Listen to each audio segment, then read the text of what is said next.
Dubai.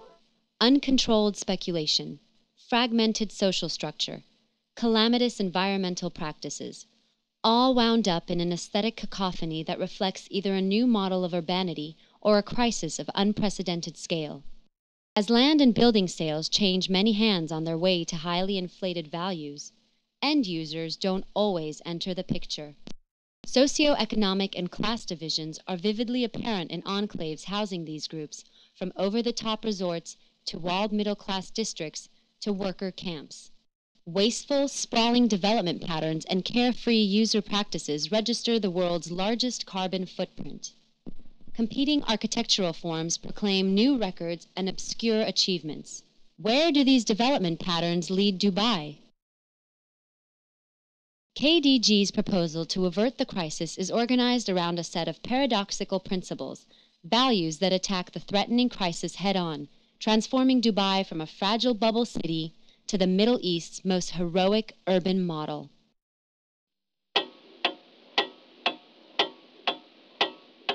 The scarcity principle will guide the future city of Dubai. The scarcity principle establishes the basis of the proposition. By prohibiting development everywhere in the emirate except for a limited number of highly concentrated urban centers, the most cohesive communities are founded. The least environmental impact occurs. Urban icons are magnificently structured. The highest value is created. The metro area sprawls westward, with city-sanctioned phases of expansion. By 2020, the developed city size will be tripled and transportation strain will follow.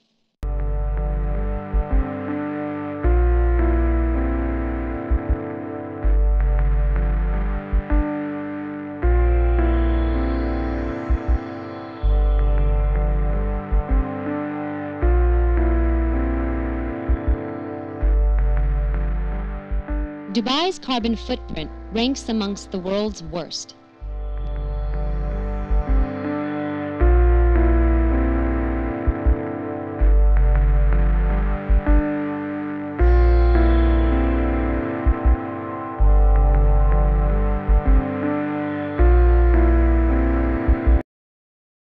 And Dubai officials are suddenly interested in green buildings.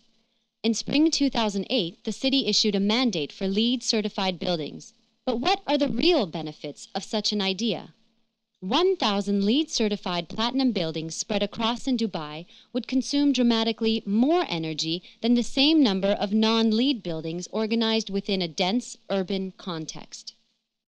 Furthermore, the sprawling development pattern separates groups of transient expats. Gated resorts for the upper class, middle-class mazes, and service workers' camps.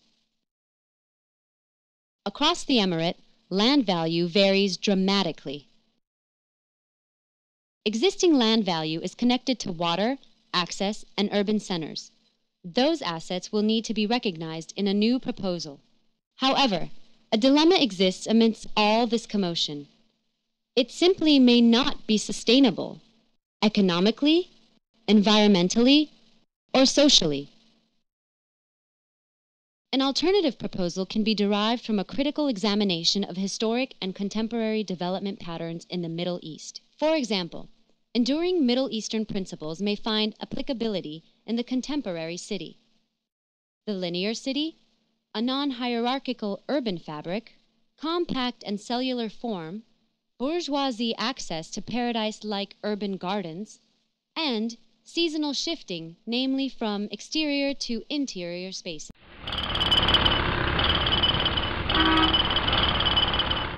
First, by prohibiting further development in the 1,588 square mile emirate except at several highly concentrated urban centers, the current pattern of sprawl is halted.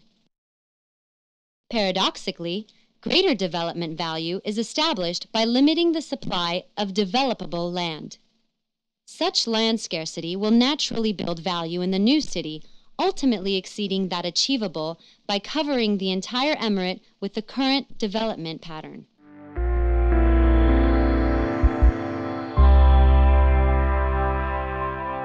The rectangle is restricted from growth on its long sides.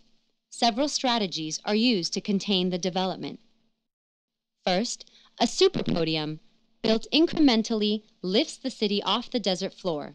Second, a harsh and unwelcoming desert edge envelops the city, where heat exhaust and solar reflection make up for an intentionally hostile environment. And last, an envelope of land owned by KDG, held as a conservation easement, acts as a growth boundary. The planned shape of the city itself forms a strong, centralized figure that naturally resists corruption by external additions, reinforcing the legislated development prohibitions with psychological and cultural inhibitions. You're either in or you're out. The rectangle is sized in its short dimension to facilitate crosstown walking and access to public transit, which will operate in a longitudinal direction along the central axis of the plan.